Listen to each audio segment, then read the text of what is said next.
Mona Paradis, ce site merveilleux de 120 hectares de superficie, est situé à 20 km du centre-ville. À l'est, dans la commune d'Entsele, à Kinshasa, capitale de la République démocratique du Congo. Sur la route Sandan 71, quartier Kikimide, Njili Brasserie.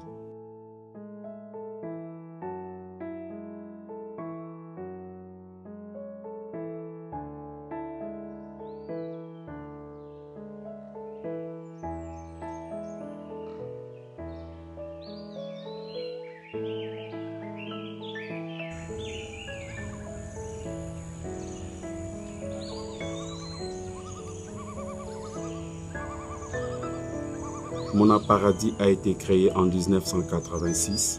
Au départ, c'était un jardin de la famille Mbumba, dont Jean-Pierre Mboukou-Mbumba, le géniteur de Mona Paradis, fait partie.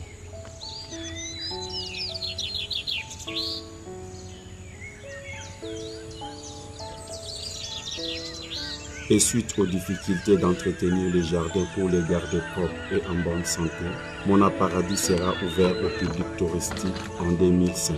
19 ans après sa création, pour se faire les moyens de survie.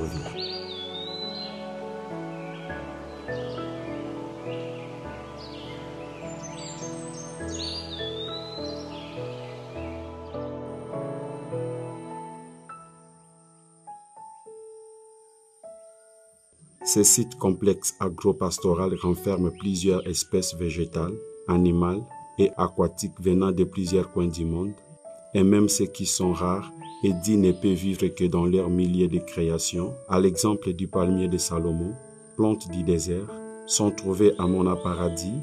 Ils s'adaptent à ces climats tropicaux.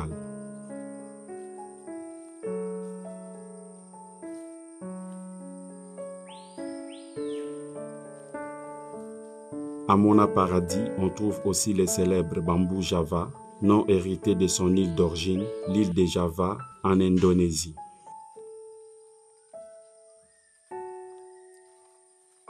C'est le bambou le plus haut du monde. Il peut aller jusqu'à 30-40 mètres de taille.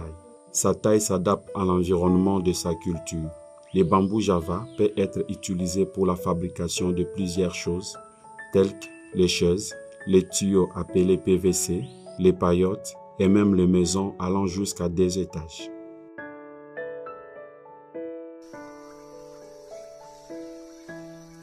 Le jardin Mona Paradis est splendidement dominé par une diversité de palmiers. On peut contempler les palmiers Zamia d'origine australienne, les palmiers Likwala ou Saint-Valentin, grâce à ses feuilles en forme de cœur, et aussi les Sika, qui est le palmier le plus ancien.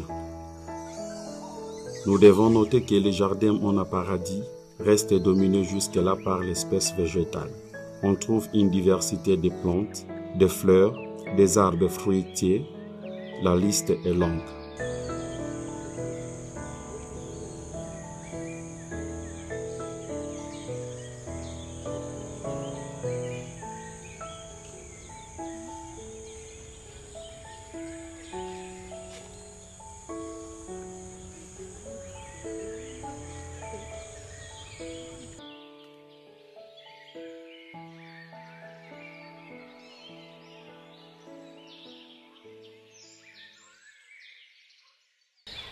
Mona Paradis, en fin de compte, c'était au départ, le maréchal Mobutu avait lancé l'idée de retroussons les manches. Donc l'agriculture, priorité des priorités. Et cette idée concordait avec notre vision, celle effectivement que le Congo doit faire de l'agriculture.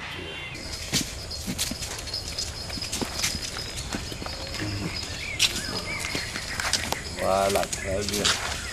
Très bien. On continue à niveau. Mais gardez même écart. Gardez même écart. Les hommes ça m'a belé pembalamo. Oui, si vous étiez venu plus tôt, on a eu du beau travail en Balama. Parce qu'on a fait l'entretien des cœurs de bœuf. Là, Natolia a cœur de bœuf, Mbalama ba graine na pépinière. Tous en a germoire na tout. Oh, nyoso ba fouine aller nanda ko nyoso. Mona Paradis possède plusieurs arbres fruitiers comestibles tels que les manguiers, les litchis ou litchis et aussi les mangoustans, les produits phares dont l'histoire reste impérativement liée à celle de Mona Paradis. Nous avons commencé par une plantation. La plantation de mangoustan, un fruit qui m'avait séduit personnellement et ma famille. Et nous nous sommes décidés à faire la plantation de mangoustan. C'est à Kisantu que nous avions découvert le mangoustan à la période de la récolte, donc vers le mois de décembre. Et depuis, on a cessé d'admirer ce fruit jusqu'à aujourd'hui.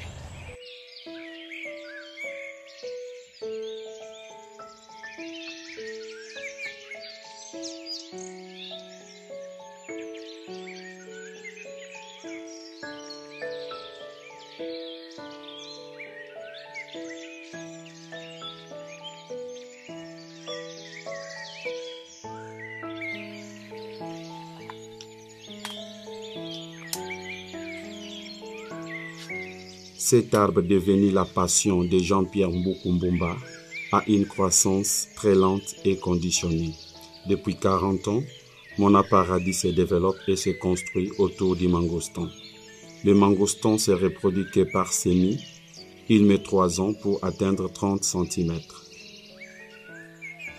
Jean-Pierre a dû mettre 10 ans, c'est-à-dire une génération d'hommes, pour cueillir ce premier fruit. Le mangoustan, il faut une passion au départ. Parce qu'au niveau de l'agriculture, le mangoustan, c'est un des arbres les plus difficiles à cultiver.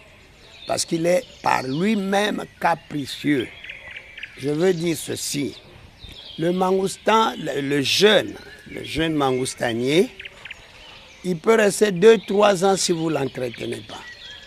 Il ne bouge pas les feuilles. S'il avait 4 feuilles, 6 feuilles, il les garde 2-3 ans. Jusqu'à ce que vous venez de vous occuper de lui. Et à ce moment-là, il commence à grandir. Donc, le mangoustan, c'est un arbre qui veut des soins d'une façon permanente. Cet arbre qui aime les soins particuliers aime aussi beaucoup d'eau. Le mangoustan est presque aquatique. Jean-Pierre a mis plusieurs années pour comprendre qu'il fallait creuser un canal d'irrigation d'eau pour une croissance normale et une abondante production de mangoustans. Nous avons maîtrisé le mouvement d'eau chez nous. J'ai 8 km de caniveau, ça veut dire d'irrigation chez moi là-bas. 8 km d'irrigation et effectivement, grâce aux essais, aux recherches et, comment on appellerait ça, à la retenue d'eau systématique, maintenant, la concession est vraiment bien drainée. Nous avons creusé les canalisations d'eau dans toute la plantation et l'eau vient de là-haut. Elle circule partout où il y a des plantes de mangoustans. Donc il y a beaucoup d'eau et même cette année, les fruits, nous estimons que les fruits seront plus beaux et plus gros.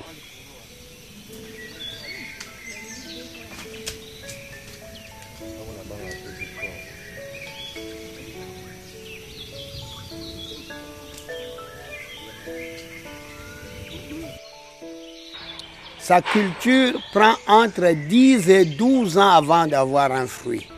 Et sa commercialisation n'intervient qu'après 15 ans. Donc il faut avoir de l'amour, il faut l'aimer. Moi, pour résoudre ce problème de temps, j'étais obligé de créer là-bas des élevages. L'élevage de poulets, l'élevage de porcs, l'élevage de moutons, l'élevage de lapins, l'élevage de canards, l'élevage de pigeons. Tout ce fumier-là a permis de réaliser la plus grande plantation de mangoustans au monde qui est Anjili-Brazzaville. Avec l'argent obtenu par la commercialisation des produits d'élevage, Jean-Pierre parvenait à payer les employés et assurer à 80% l'entretien du jardin. Pour la récolte, Jean-Pierre emploie les habitants des alentours et ils sont payés à la fin de la journée. Ici, nous débutons la récolte au mois de décembre. En décembre, la récolte est faible parce que les mangoustans mûrissent à peine. Elle débute début décembre jusqu'au 15 mars.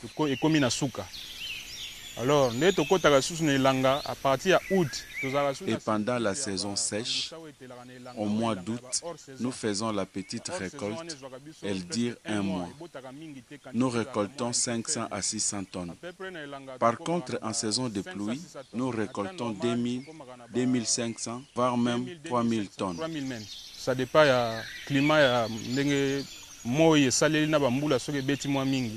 Le climat a une très grande influence sur la reproduction des mangoustans.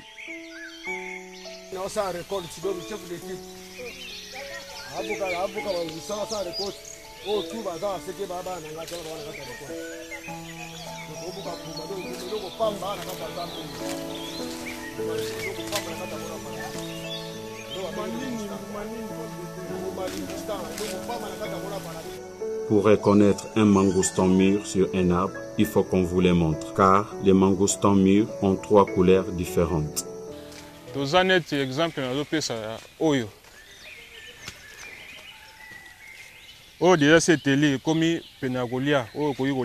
Par exemple, celui-ci, il est déjà mûr et prêt pour la consommation.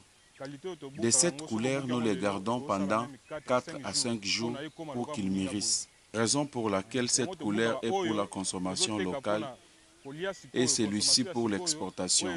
Par exemple, en Europe, il peut rester jusqu'à une semaine sans être décomposé. Après une semaine même, la différence, c'est déjà la seule différence avec les mangoustans qui ne sont pas encore mûrs, c'est au niveau des taches. S'il développe les taches marron, il est mûr. La grandeur ne dit rien. Nous, en tant que spécialistes, nous connaissons les mangoustans qui sont déjà mûrs et ceux qui ne le sont pas. Donc, si on tant que spécialiste,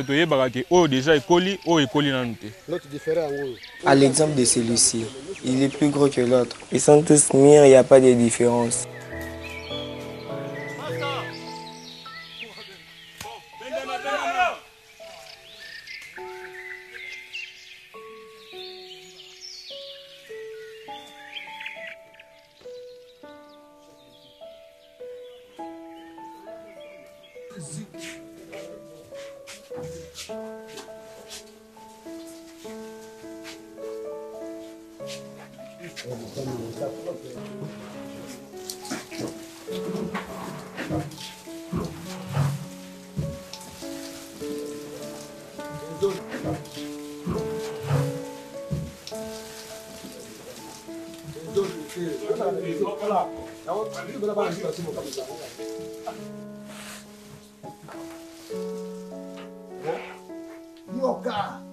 Fresh.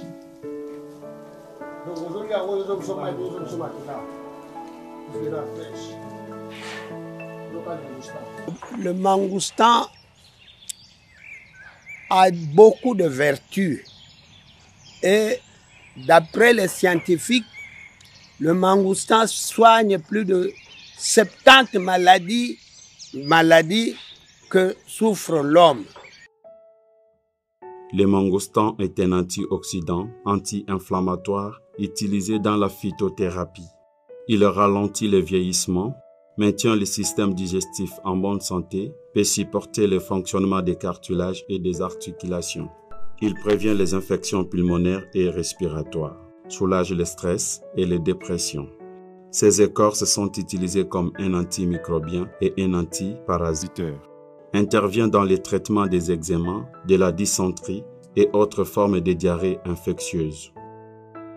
Comme sa chair contient un pourcentage important d'acide lactique, il est conseillé de le prendre avec modération.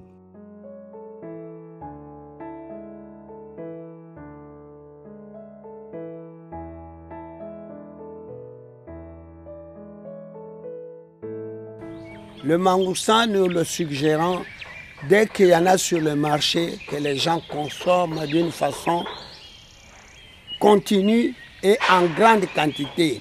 Parce que le mangoustan, c'est un des rares fruits. Vous pouvez manger même 5 kilos et vous passez à table, c'est comme si vous n'avez rien mangé. Par contre, les effets sont directs. Mais au niveau de l'estomac ou de la lourdeur de l'estomac, rien. Vous ne sentez rien. Vous pouvez manger 5 kilos 10 minutes avant et vous passez à table allègrement. Tu vois, j'ai passé à peu près 8 mois à l'enquête. Moi, je devrais goûter ça pour vous. Vous donnez les résultats. Non, c'est très bien. Mais tu peux prendre un fruit. On n'est pas un fruit. Non, moi, c'est la joie de... En dehors du mangoustan, Mona Paradis propose encore dans sa chaîne commerciale autres arbres fruitiers, à l'exemple du manguier. Nous avons près de 11 variétés de mangues d'origine diverses de toute la planète. Nous avons des mangues qui viennent d'Argentine, nous avons des mangues qui viennent de Thaïlande, nous avons des mangues que j'ai ramenées de Malaisie, j'ai ramené des mangues de l'Inde. Par exemple, un manguier de l'Inde produit jusqu'à 300 kg par arbre. Et les mangues restent vertes. Nous avons des mangues qui ne mûrissent même pas. Elles restent acides jusqu'à quand elles sont mûres. Il faut simplement connaître qu'elles sont mûres. Extérieurement, ça ne se voit pas. Nous avons des mangues qui vont de 100 grammes la pièce à 1,5 kg la même mangue. Donc nous avons des variétés rares parce que nous faisons des collections. Nous cherchons dans les pays où nous allons, s'il y a par exemple le cas des mangues, nous cherchons la variété que nous n'avons pas dans notre pays pour l'introduire afin de le vulgariser.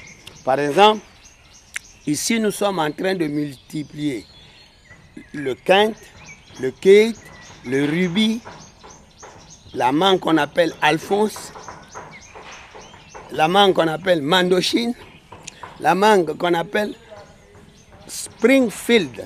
Le Springfield, c'est la plus grosse mangue au monde. Elle atteint 1,5 kg, 1,7 kg. Donc, quand mes visiteurs sont là, je les interdis de les manger parce qu'après, ils vont perdre l'appétit puisqu'ils seront bourrés de mangue.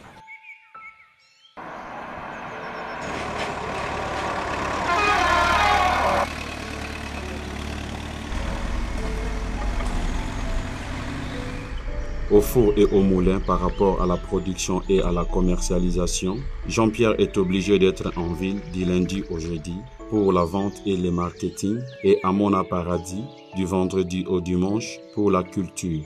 Il m'est arrivé de venir de Tokyo, de New York, de Kuala Lumpur, de Paris, de Bruxelles, de Genève, où nous allons tous les ans pour le BIT, l'OIT. Eh bien, quand je descends, et si c'est un week-end, on m'amène tout droit à Mona Paradis. Et parmi les difficultés que rencontre Jean-Pierre Mbokombomba, celle de la route reste la plus grande. Donc, si on peut reprendre cette route, la bitumée, ça va augmenter la production de cette zone. Deuxièmement, cette route a l'avantage de pouvoir être la route qui amène au Congo central directement, sans embûche, sans barrage, sans embouteillage. Et ça peut soulager Matadi Kibala et le rond-point Ngaba. Donc toute cette zone peut être dégagée directement par la route Njili, Sanda, Mvululu. Le véhicule doit sortir les mangoustans au niveau du centre-ville où les acheteurs attendent avec impatience. Par contre, ces vendeurs et vendeuses du mangoustan ont préféré forger cette route pour venir acheter à Mona Paradis. Malheureusement pour eux, les camions avaient pour destination Sainte-Thérèse où un autre groupe attendait déjà. Je suis vraiment désolé, beaucoup de gens m'attendent en Sainte-Thérèse. Les Chinois et les autres sont déjà là-bas. Voilà pourquoi il fallait rester là-bas. Essaye de nous comprendre. Je suis vraiment désolé. La route est encore la route. Parce que en 1984, je suis sorti premier en agriculture privée non financée sans aide. Et le gouvernement de cette époque, dirigé par Ngounz Carliban, m'avait fait la route depuis chez moi, à ma campagne, jusque là-bas, à Gilles Brasserie, à Mona Paradis. C'était bitumé à 100%. Et effectivement, on avait plus de mouvement. Il y avait même le bus Traz qui allait jusqu'à Dingiding, à 10 km après moi.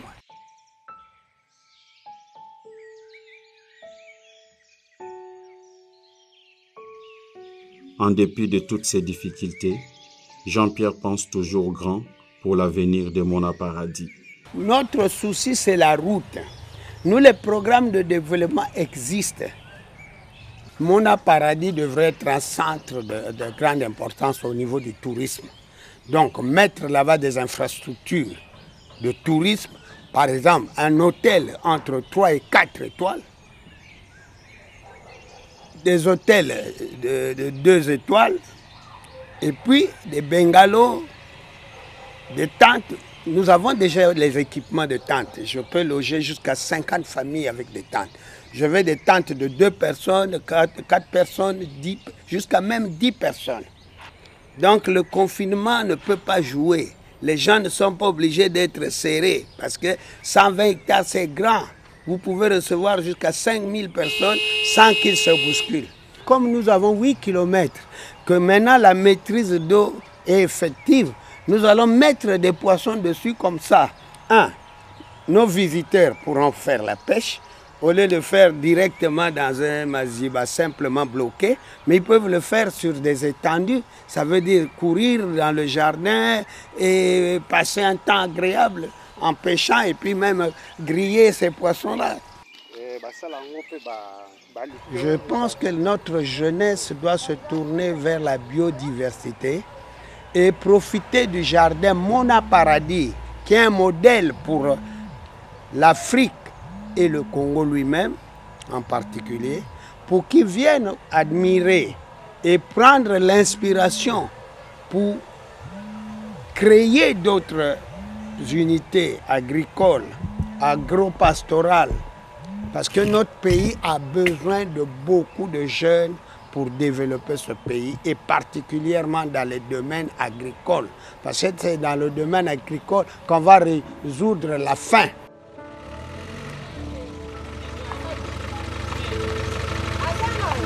Azanga, attends, nous allons discuter un peu. Je suis vraiment désolé. Il fallait rester là-bas. Oh, pourquoi tu fais toujours la tête?